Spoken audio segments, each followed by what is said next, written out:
good. Right. Okay. Right. Now, Tim, the question I put to you is, could you please explain actually the natural capital cycle that we're going through right now? It's a big shift in agriculture, and it's a pretty exciting spot. Okay. I got involved. Am I talking to? I've got to be out here, I think.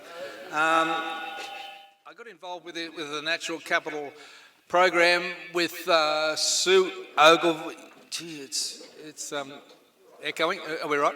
Yeah, Sue Ogilvie, based in Canberra, and Mark Gardner in Vanguard Services at Dubbo, and I was involved with it because it involves the whole picture, measuring from the economic side, the environmental, and most importantly, the social. So there was 11 of us involved in the first study, and Rachel Lawrence, Dr. Rachel now, she was also, I got her on board to do the environmental study, and anyway, there was some really good results that came from it in terms of the carbon, the natural carbon, and the value of that carbon in terms of, you know, where we can use it in future for climate change. And so from there, we came out, we had a very good result, which I was happy to get, and it showed that we were 12,000 tonnes equivalents in the positive. We're pushing out a lot more carbon off the property than what we were. We were sequestering a lot more, and part of that was solar as the energy. I mentioned the fact that we have solar pumps and solar on the rooftop, and that's not everything, but the amount of carbon that we're putting back is massive compared to what we were doing years ago. So the actual project allowed me then to, I'll just move on from this to the marketing edge of this. And the marketing is something which we've never really been rewarded. We get rewarded by our increase in carrying capacity, cutting our costs, all that sort, and that's the big one. But now, this year, for the first time, we are now RWS certified with our sheep, with our wool, and it was the natural capital accounting records which allowed us to go down this track, because they were able to be certified because we could prove environmentally, economically, and then socially that we were going down this track. And that led us to selling our wool this year. We share about every 8 months on a superfine clip, which is pretty out there. It meant that we got a 15 to 20% increase in the value of our wool clip. And the people who bought the wool, who buy the wool, only buy RWS certified wool. Now, it's based on ethics and ecology. It's not based on the type of clip, how good it is, even though it might be a high-end product. The same would apply to other areas, but recently I was in Scotland. I went to a school over there, and I went to a reunion, and there was a mill in Elgin, and there was the Elgin mill, which is one of the best mills in the world, only sources wool that is RWS certified. And that means that the public out there around the world are looking for producers to produce a product that is ethically right and environmentally, particularly the ethics. And so that meant no mulesing. It meant I had to do certain things to make sure the sheep were managed properly. We hardly drench our sheep anymore. There's a whole lot of things ethically which goes down the right thing. And so I'd like to put it out there today that and if you have a chance to talk to the MLA, and I'm trying to get this to happen, is that we have an RMS, Responsible Meat Standards, and based on the same way of management, so that the producers who might just want to eat a vegan sandwich or whatever, they'll think, well, maybe we might try a bit of meat if it's off this land that's been ethically and ecologically managed. So we've been dragging the chain, I think, in terms of our food side, but the fibre world is leading this edge. So it's something to be really thankful for. The other thing, benefit, is that to do with the economics and do with banking. I approached our Rabo Bank, because I have a small loan and it just rolls over for doing little things. And I approached the manager years ago about the margin, saying, well, if we can produce a product that's ethically and ecologically sound, and you can see that we're on track with how we're producing and that our cash flow is all good, why not reduce our margin? Why should we have to pay a high margin because someone else is doing? So this year, guess what? They reduced our margin down to 0.25%, 0.25% from 3 or whatever it was, and that was huge. And so that was a real breakthrough in thinking. So other banks will maybe follow suit. So it's starting. If we get the data right and we start doing what we're doing regeneratively, we can then start to reap the rewards. Beautiful, Tim. That really rolls a lot of that stuff into place. Thank you. I mean, this is what we've been talking about all day, is getting rewarded for changing the way we do agriculture. Now, any questions coming from the punters? Excellent. Who can you just name and where you're from? Yeah, Greg Matthews. I'm from the Lower Hunter. We hear a lot about trees and carbon, the benefits of carbon, and my impression is that the community sort of think that trees are the only way that we can balance our carbon in agriculture. How do trees, well, let's compare the different types, the native trees, the tree plantations, and our regenerative pastures. How do they compare in the ability to fix carbon? Like, I would imagine that the pasture, if you're doing it right, might surpass the trees. Over. Yeah, it will, because if you look at the landscapes area covered by our grasslands and our managed pastures, and if you look at what Stuart's talking about and sequestering down, metre or below, then there's huge capacity. And I think there's some statistics worldwide about we have to change it by 1 or 2% across all grasslands, and because we've lost carbon out of the soils. So when Strzelecki went across Australia, he took soil samples.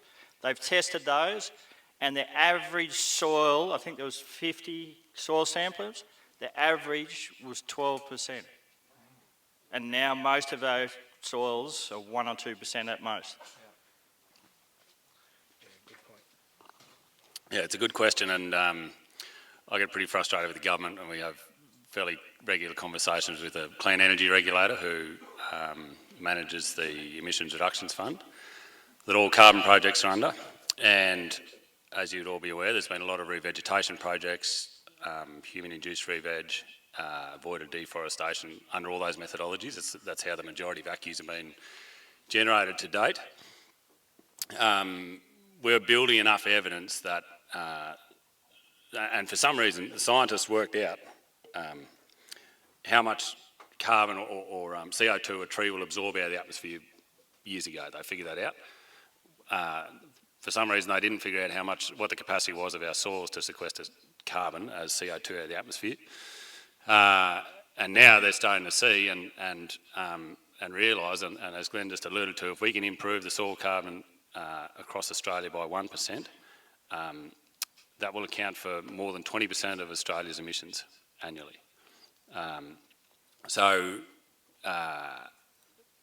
There's a huge, that's the opportunity that agriculture has and the red meat industry has, and all the numbers we've been looking at, we're massively carbon negative, I suppose. Say we're emitting 2,000 tonnes of methane per annum, we're sequestering 10,000 tonnes of CO2 per annum. And we just happen to know that because we've done enough research and gathered enough evidence and data for ourselves. But we're sure as hell not the only business in Australia that's in that position. And that's a huge story for the red meat industry in Australia to be able to tell. So yes, we have to shift this fixation away from, the capacity of trees into what is the capacity of our grasslands, because they cover such a huge area of Australia. And so if we can rebuild soil carbon, we'll actually have a bigger effect than we will through trees. Could I just, Sorry, Tim? just add something to that? And it follows on, and that is a quote from Christine Jones. She was the one who really put this out there, and she said, if we increase our ground cover by 0.5% on 2% of Australia's agricultural land, that will more than compensate for our CO2 emissions. 0.5% on 2. Now that is doable. It is doable, but we don't talk about it. So there we are. We're on, John.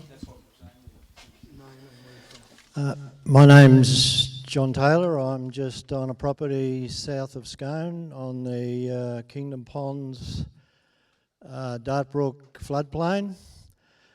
I'm currently investigating and researching farming of frogs and tadpoles and ducks, not beef cattle. Listen, I got a question for Glenn and Stuart, because for me there's a bit of a contrast with the presentations, particularly when compared to Tim, because Tim for me seems to be focusing on a big picture biodiversity, whereas the way you guys presented and the pictures of your property were really all about grassland biodiversity, not supplemented by shelter breaks and trees along laneways and all that sort of stuff. So my question is, because you guys are early into it, do you have a plan to build on that, or are you going to stay doing what you're doing? It's definitely part of what we're doing. We've only had the place 4 years. The little place we've got has been occupied close to the Wollomombi village for over 120 years, and so all of the trees were cleared off it virtually. In the last 4 years, we've planted 1,500 trees on that 60 hectares, and we're continuing to do that. On our other property where we're taking over from the family, it's 2,500 hectares, of which half of that is managed natural bushland. And we are now managing regrowth of trees within the grazing land, because our grazing management is allowing that regeneration of trees and everything else. And we constantly look at that whole community dynamics and biodiversity, definitely. So we monitor spiders, the same stuff that Tim was talking about. If you've got spiders in your paddock, then that's showing you the health of the insect populations and things like that. We find green sedge frogs in the middle of pastures, blue tongues, echidnas, all those sort of things, and we record all that information so that we're monitoring that, definitely. Yeah, there you go. Yep, great question, John. And we absolutely are. So I started a tree planting project at Wilmot about 12 months after I got there. We've planted about 25 or 30,000 trees there now. The initial focus of that was connecting bushland to waterways, to the tops of hills, to waterways, to bushland, right across the farm. So we kind of got this little spider web of corridors all through the farm. At Wilmot, we've since implemented a similar program at all other farms. And so the guys, our managers got a standing line item in their budget to, for a certain amount of money every year allocated towards revegetation. And so they're just finding places every year. Well, let's fill in the gaps here with some trees as a wildlife corridor. All our trees come from the Kentucky nursery, and I just say to them, whatever you think will grow on that farm, put it in the mix. And so we've planted 50 or 60 different species across Wilmot now. And they're using similar mixes across the other farms. And it's interesting around biodiversity. I don't know if I've quite beaten up on the government enough today yet, so I'll give them another bashing. But biodiversity is really hard to measure. You know, if you take a cubic metre of soil, we've got enough technology now that we can work out what's phosphorus, what's carbon, what's humus, what's, you know, all those different aspects of a cubic metre of soil. If we went over there and stood under that tree to be able to count everything that's there today and what's there in a month and a year and 10 years, it's quite challenging to do. And so we've been looking at that, and 12 months ago we were trying to work out how we could baseline our biodiversity. And there was basically, there was 3 options at the time. So land to market, which is part of the Savory Institute, they have their ecological outcomes verification for, let's say, $3,000 per farm. On the other end of the spectrum, I've had 3 different ecologists come to me, and for one farm to do a full biodiversity assessment on the farm, have quoted me $30,000 or $40,000. And I said to all of them, can you explain to me how I can make a return on that investment if I get that baseline? There's no market I can presently operate in. And in the midpoint was the New South Wales BCT, and they were like 10 or 15 grand. And for all the credits they could have found in their farm, might have generated $5,000 return. So we've gone with that ecological outcomes verification for a start, as some sort of an above ground baseline assessment of our whole farm biodiversity. And so we're doing that across all our farms. And we're not doing that to sell anything specifically. We're doing it to understand where we're at now and where we're at in 5 years' time and 10 years' time, for us to know whether we're truly achieving our vision of restoring ecological function. Thank you, Stu. Can I just add to this one, if you put another question, is that right? Yeah, can I just add to this? In my humble view, over the last 30 odd years, if you believe in Mother Nature, just let her do it for you. It will work. Even though you look at a property and you think, wow, this is pretty sick, but, you know, biodiverse poor, etc., you put the right principles in place and it'll happen. We don't have to plant trees. Never have, never will. And the reason is a grazing plan. The grazing plan that allows enough recovery, keep 100% ground cover, and after even the area where I used to have the aeroplane, which was putting superphosphate out, that's now fenced off, and that was fenced off nearly 20 years ago. That area where the planes used to take off now has regeneration happening. My father used to send me up on that area when I was at school with a mattock to hack them out so that the planes wouldn't see trees. So Mother Nature has come back and has taken seasons and seasons of different droughts and whatever, but have faith in Mother Nature. That's my answer to this. Beautiful, Tim. Just quickly, I'll add to what Stuart's taken.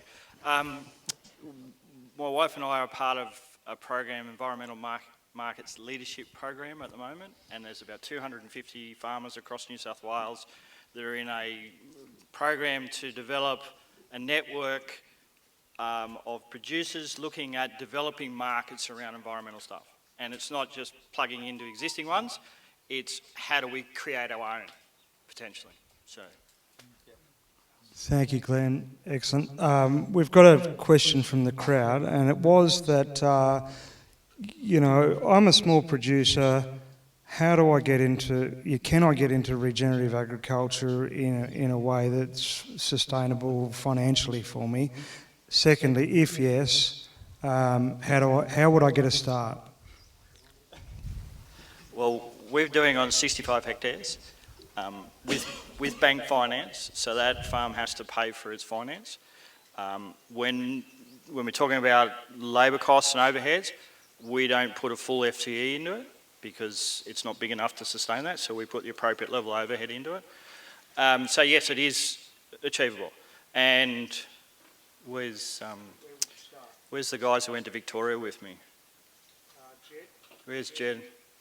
You know, so we do a tour in Victoria looking at properties, and we go to properties that are 1 hectare or less, up to 2,000 hectares, of a whole range of different production systems, but all focused around regenerative agriculture, making profits. So where you start comes back down to what Tim was talking. What's your vision and goal? What do you want to achieve? What do you think that it needs to look at for you? And then you can build your enterprises that develop that for you. Glenn, I wanted to grab Pete Crow, who has a property down the road, and I just wanted to ask him what are the enterprises that he has on his place. Now, Pete was a sheep farmer, then cattle farmer, and now, maybe you could just tell us, Pete, how many enterprises. You don't have to go into elaborate or anything like the lads. Yeah, well, we're sort of going down the region. I've been sort of hit and miss here for 30 years probably a bit like Tim by the sound of it. But, yeah, no, we have, the kids have more animals than I do. They've got pigs, ducks, got a chicken caravan, got sheep, got cattle, and they're all pretty well rotated, pretty hard. And then, yeah, we lease a bit of country and it's just one mob. I've actually got a question to you fellas. Going back to your liquid carbon pathway, Stuart, how do you, especially from a productive point of view, on degraded land or a lot of the steep country, it's hard to get over. If you want to do something, a lot of the country isn't nutritious enough. I like the idea of Tim's like using Mineralix and that, but it's all an extra cost and everything. Is there a faster way to fast track the liquid carbon pathway? Because the amount of sugars comes out is a direct result of photosynthesis. And if you can increase photosynthesis, well, you'll get more sugar coming out, you increase your carbon pathway. So is there a solution to doing that in like steeper country without, like it's, if you get what I mean? Great question. And as Tim has learned in his lengthy career, you can't shortcut Mother Nature. She'll slap you upside the head pretty quick. And so my thought on that would be probably focusing on rest period as much as you can. Whether that's got to be longer, whether it's got to be shorter, but maximise that living plant production. So that means a longer rest period to let that happen. You know, so grass gets taller, more vegetative, more of those little species that are quite desirable to an animal, gives them a chance to actually get more established. It may mean a longer rest period in that initial few years to really build biomass and as much diversity on that steeper country as you can. So building more rest into the system as opposed to less might be one suggestion. I think you answered the question around small land holdings, but your example is exactly what I was going to say, was be very open-minded. And Gabe Brown talks about chooks, pigs, sheep and cattle.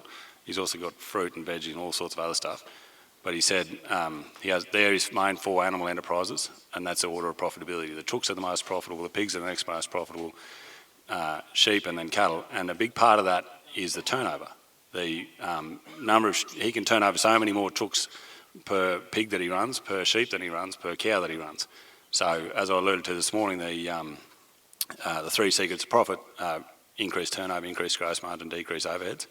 And so that's that concept in action basically. And for any of you who read any of Kit Farrow stuff around cattle, that's exactly what he's alluding to, is that we can run more small cows than we can big cows.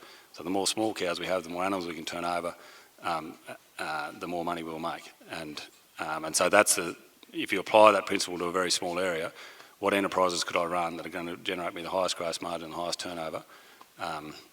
So breeding cows on a small acreage are probably less profitable than a chook enterprise. Bear in mind, the one caveat on that is that is also the order of labour requirement. Yeah. Chooks are very high labour, pigs a bit, not behind that, sheep probably behind that, cattle are pretty low maintenance. So again, everything in context, as these guys have talked about, what is the best decision, the best enterprise for you to pursue, but it's all about your context. Yeah, can I just say something on that one? One thing which set with me was with Terry McCosker made a comment a number of years ago, and he talked about juggling the balls.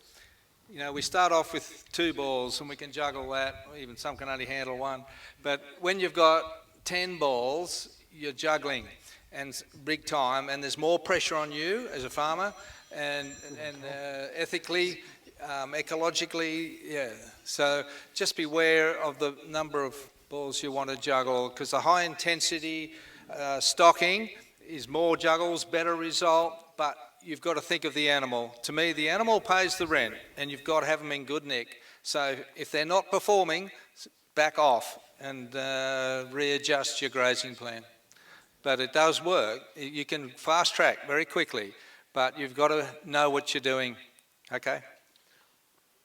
And if you're looking at the infrastructure on that steeper country, Bruce Maynard, who's a Land Care Award winner this year, has got some stuff on self-herding and utilising attractants in the self-herding process that you can get stock to do actions and animal impact without necessarily putting in fencing and stuff. So have a look up self-herding and it can give you some ideas for that steeper country. Fantastic. There's just a quick thank you we want to pass on to Rose. I'll just hand over to Amanda Redden. Thank you.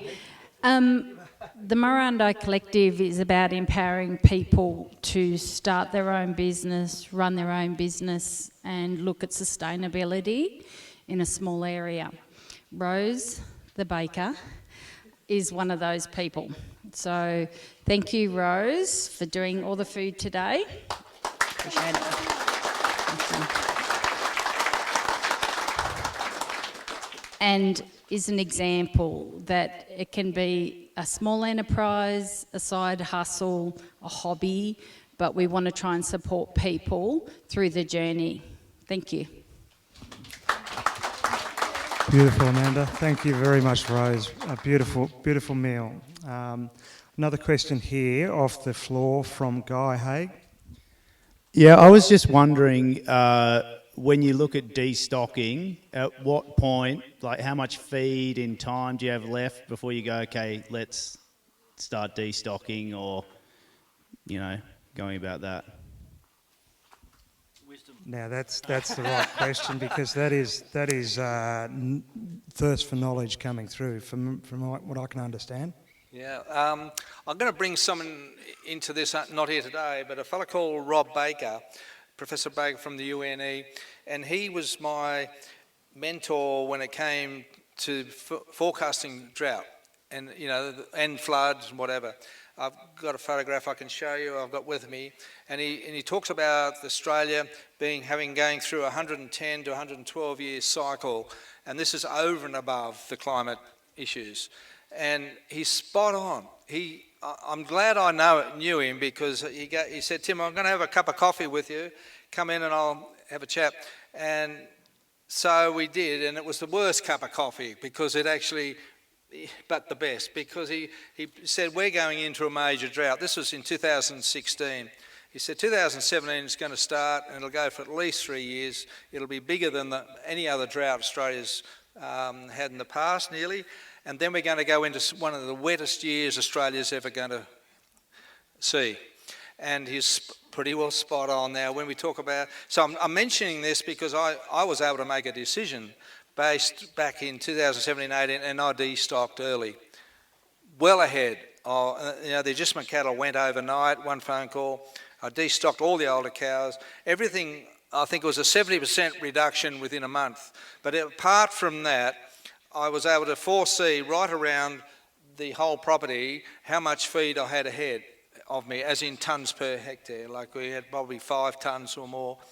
And then what I did was, by destocking, I amalgamated some of the farmlets. So 2 farmlets became 1. And so that increased the number of paddocks. This is strategic decision.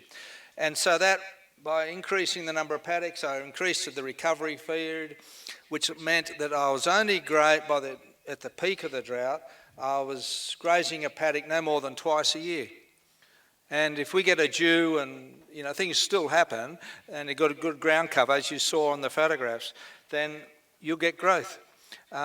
So it's a case of how you read the land, and that is vital. That's something which I learned from Stan and Alan, how to read, and hopefully we will go out and look at it properly. Thanks. It's a great question, Guy, and I'm one of the worst farmers because I don't ever look at the forecast. Actually, don't ever know. You know, often I find out it's going to rain tomorrow because someone tells me. So one of the most valuable skills that all our managers have is the ability to feed budget, and we use a program called Myer Grazing that enables those guys on any day of the week, A, to put in a grazing plan, which is typically, you know, a month or 6 weeks or 3 months long grazing plan, depending on the time of year. But the other part of it is a forecasting tool in there that looks at rolling rainfall, not calendar year rainfall.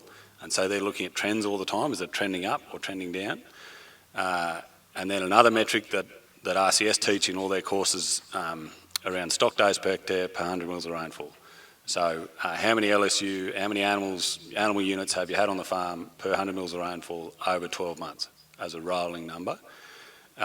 And those lines typically move inverse to each other. So as rainfall declines, if you don't change the stocking rate starts to increase per 100 mils of rainfall.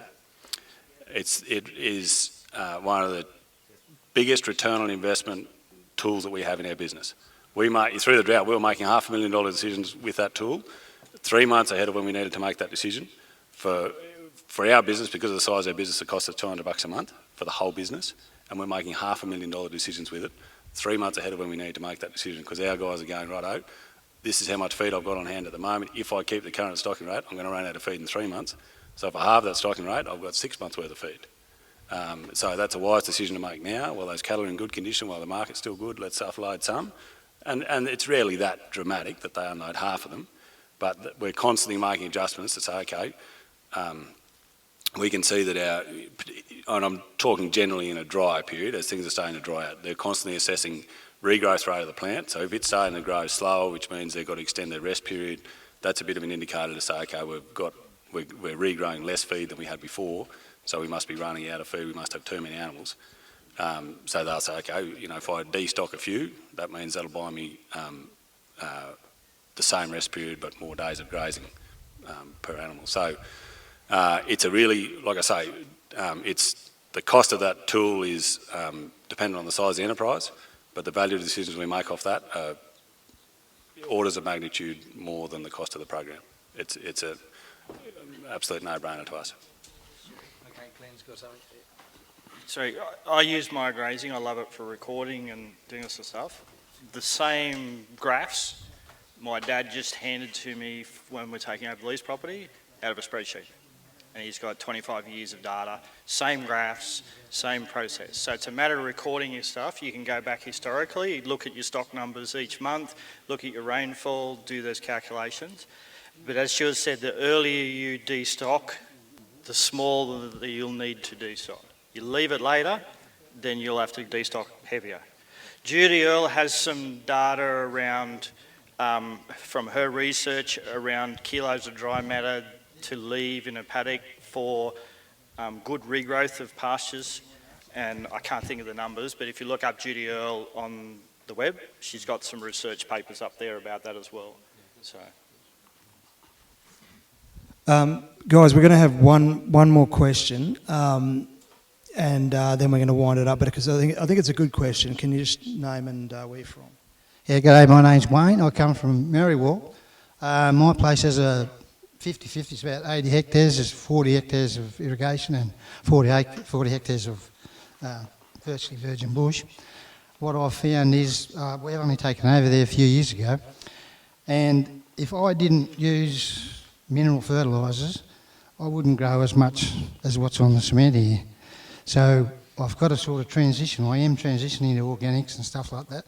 But in the meantime, are you, when you take on this, do you have to just stop fertilising straight away, or can you just gradually blend it? No, you don't need to stop straight away. Two people to go and listen to and learn. Graham Sate and his Nutrition Farming podcast.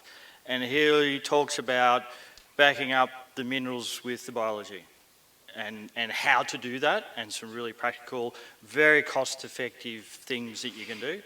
And the other one is Nicole Masters and her book, and she's working with farmers right around the world in that transition process. Some So that's go cold Graham turkey. Sate and Nicole Masters? Nicole Masters, yeah. Some go cold turkey, but you can transition out, and that's where Graham's work as far as what biology you can put with the minerals to ensure that you're getting the best return out of it. So if you put superphosphate out, just as you'll get 30% of it available, 70% gets locked up.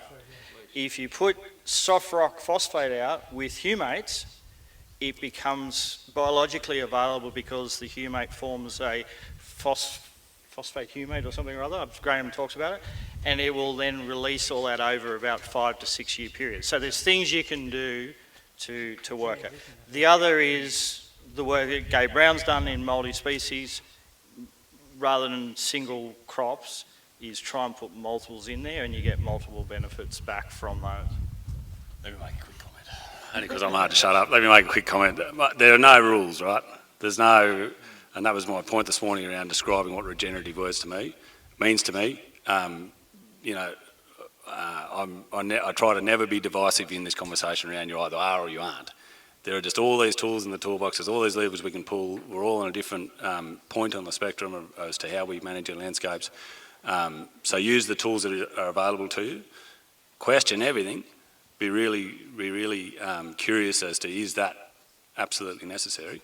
And the other part of it is, so in our business, when we use inputs, when we do need to, we look for the most organic or biological source of that mineral that we need. So we use a lot of chook manure, we use a lot of vermicast, worm juice, worm pellets, trace minerals, etc. So always trying to find a more biological source of those products rather than synthetic. When I put the wormcast on, of course there was nothing there. It had nothing to attach to. That's right, yeah. But worm juice needs trace mineral with it to feed the biology. Graham does video consults, and also through NTS you can get your soil test done, a multiple assessment, and then do it, and he'll then give you some agronomic advice. And I like Graham because he backs minerals and biology together. Like it's not just one, and his nutrition farming process is really good. Yeah. You could actually, if you wanted to, do the high intensity stocking. You know, if you, yeah, and just the main thing is monitor. Keep an eye on what you're doing because the stock could suffer if you don't get it right. Get your minerals, get your diet right first, and then that's why we refer to as the feedback loop with the holistic. You know, you assume you could be wrong, monitor, replan, start again. Yep. Thank you very much. And something that kept coming up today with some of the conversations I had was just that the three of you in this regenerative space and leading in this space are lack the ego that most people have. It's a humbling thing to sit you guys here and have you share information with everybody else and just have nothing to gain by it. I know you're getting paid to be here, but you are sharing information, and knowledge costs money. And a lot of people, I don't think, they want to know an answer, but they don't necessarily want to pay for it. You know, knowledge costs money, and today you guys are very lucky. You're getting a fair bit of this information for $25, and I think you should put your hands together and thank the panel very much.